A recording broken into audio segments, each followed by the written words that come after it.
23 নৱেম্বৰত টাই আহোমৰ 2 লক্ষাধিক ৰাইজৰ সিংহ গৰ্জনত কঁপিব ধেমাজি নগৰ। জনজাতিকৰণ, স্বায়ত্তশাসন আৰু ভূমিপট্টাৰ দাবীত আটাচু, আহোম গণমঞ্চ, টাইপাকে ধৰি বংশাৱলীসমূহৰ লগতে আহোম জনতাই কম্পাই তুলিব ধেমাজিৰ আকাশ।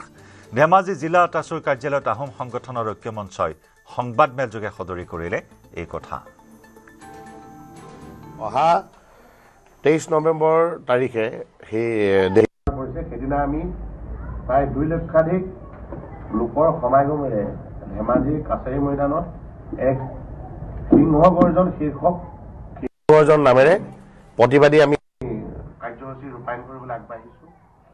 আমাৰ হ'ল টাই আহোম জনগোষ্ঠীৰ যি ন্যায়, পৰিচয় আৰু যি মৰ্যাদা, এই মৰ্যাদা অক্ষুণ্ণ ৰখাৰ স্বাৰ্থত আমাৰ জনগোষ্ঠীক জনজাতিকৰণ, স্বায়ত্তশাসন আৰু ভূমিপট্টা আমাক প্ৰদান কৰিব লাগে।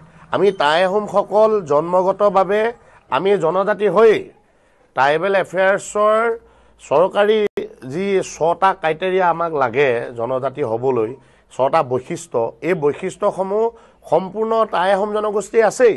আৰু থকাৰ কাৰণে টাই আহোম জনগোষ্ঠীৰ 5টা ঠালে ইতিমধ্যে ভাৰতবৰ্ষৰ বিভিন্ন স্থানত জনজাতীয় সুবিধাসমূহ লাভ কৰি আছে, জনজাতীয় হিচাপে বসবাস কৰি আছে। কিন্তু টাই আহোমসকলে কাৰোবাৰ ৰাজনৈতিক চক্ৰান্তত আমি পিছ পৰি ৰ'লোঁ। সেইকাৰণে আমাৰ দাবী হ'ল টাই আহোম জনগোষ্ঠীক জনজাতিৰ যিখন তালিকা, এই তালিকাভুক্ত আমাক কৰিব লাগে। ভাৰতীয় সংবিধানৰ এক গণ্ডিৰ ভিতৰত আমি জনজাতি মৰ্যাদা বিচাৰিছোঁ।